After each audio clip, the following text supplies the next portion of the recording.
Hello दोस्तों, स्वागत है आपका स्पेशल नॉलेज में। कैसे हैं आप सब? उम्मीद करती हूँ आप सभी लोग अच्छे होंगे और आपको मेरी वीडियो पसंद आ रही होगी। आज मैं आप लोगों के लिए बृहस्पति की कथा, अगर जो भी बृहस्पतिवार का व्रत रखता है तो वो इस कथा को सुन सकता है।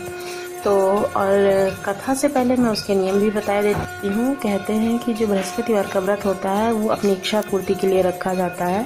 बृहस्पतिवार का व्रत रखने से धन, विद्या, पुत्र तथा मनोवांछित फल की प्राप्ति होती है और परिवार में सुख शांति भी बनी रहती है। इसलिए इसे सर्वश्रेष्ठ और अति फलदायी माना जाता है। इस बृहस्पतिवार के व्रत में केले का पूजन करना चाहिए और जब केले का पूजन कर रहे हों उस समय कथा अवश्य सुने। पूजन के समय मन, क्रम, वचन से शुद्ध होकर मनोकामना पूर्ति के लिए बृहस्पति देव से प्रार्थना करनी चाहिए और बीच में बोलना नहीं चाहिए।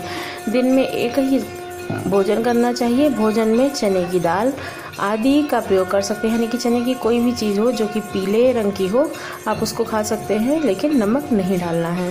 पीले वस्त्र पहनना है, पीले फूलों का ही प्रयोग करना है। पीले चंदन से पूजा करें।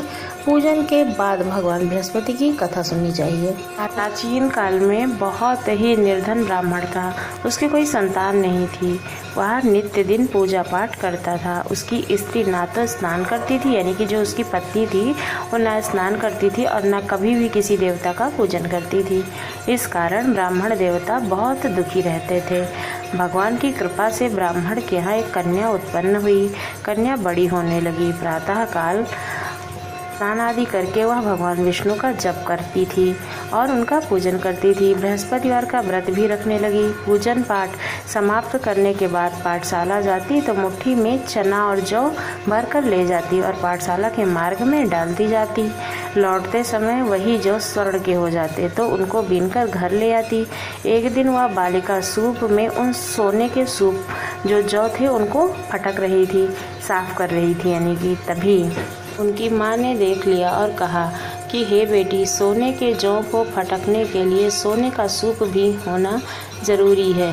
दूसरे दिन गुरुवार था। कन्या ने व्रत रखा और बृहस्पति देव से सोने का सूप देने की प्रार्थना की। बृहस्पति देव ने उसकी प्रार्थना स्वीकार कर ली। रोजाना की तरह वह कन्या जौ फैलाती हुई पाठशाला के मार्ग में चली गई। पाठशाला से लौटकर जब वह जौ बीन रही थी तो बृहस्पति देव की कृपा से उसे सोने का सूप मिला। उसे वह घर ले आई और उससे जौ साफ करने लगी। तभी उसकी माँ का वही ढंग रहा। वो बिल्कुल भी भगवान की ना पूजा करती और ना नहा के भोजन करती। एक दिन की बात है, कन्या सोने के सूप में जौ को साफ कर रही थी। उस समय उस नगर का राजकुमार वहां से निकला। कन्या के रूप और कार्य को देखकर वह उस पर मोहित हो गया। राजमहल आकर वह भोजन और जल त्याग कर उदास होकर लेट गया।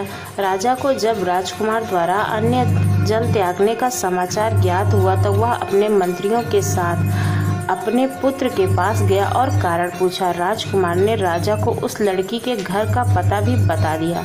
मंत्री उस लड़की के घर गया। मंत्री ने ब्राह्मण के समक्ष राजा की ओर से निवेदन किया। कुछ ही दिन बाद ब्राह्मण की कन्या का विवाह राजकुमार के साथ संपन्न हो गया। कन्या के घर से जाते ही ब्राह्मण के घर में पहले की भांति गरीबी का निवास हो गया। एक दिन दुखी होकर ब्राह्मण अपनी पुत्री से मिलने गया। बेटी ने पिता की अवस्था को देखा और अपनी माँ का हाल पूछा। तब ब्राह्मण ने सभी हाल कह सुनाया। कन्या ने बहुत सा धन देकर अपने पिता को विदा कर दिया, लेकिन कुछ दिन बाद फिर वही हाल हो गया।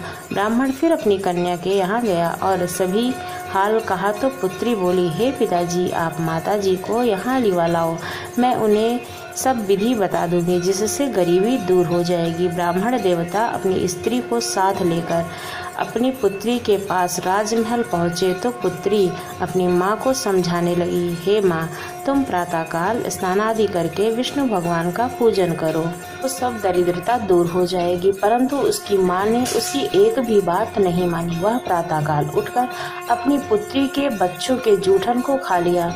एक दिन उसकी पुत्री को बहुत गुस्सा आया। उसने अपनी माँ को एक कोठरी में बंद कर दिया, अतः उसे स्नान आदि करा के पूजा पाठ करवाया तो उसकी माँ की बुद्धि ठीक हो गई। इसके बाद वह नियम से पूजा पाठ करने लगी और प्रत्येक बृहस्पतिवार को व्रत करने लगी। इस व्रत के प्रभाव से मृत्यु के बाद वह स्वर्ग को गई। वह ब्राह्मण भी सुखपूर्वक इस लोक पर सुख भोग कर स्वर्ग को प्राप्त हुआ। इस तरह कहानी कहकर साधु देवता बने भगवान बृहस्पति अंतर ध्यान हो गए। इस प्रकार है भगवान विष्णु की महिमा। आपको ये बृहस्पति देव की छोटी सी कथा कैसी लगी? अगर अच्छी लगी हो तो हमारे चैनल को ज़रूर सब्सक्राइब कीजिएगा। और भी हमारे चैनल पर बृहस्पति भगवान की कथाएँ हैं। आपको अगर वो कथा सुननी है तो हमारे चैनल पर ज़रूर आइए और वो कथा सुनिए। धन्यवाद।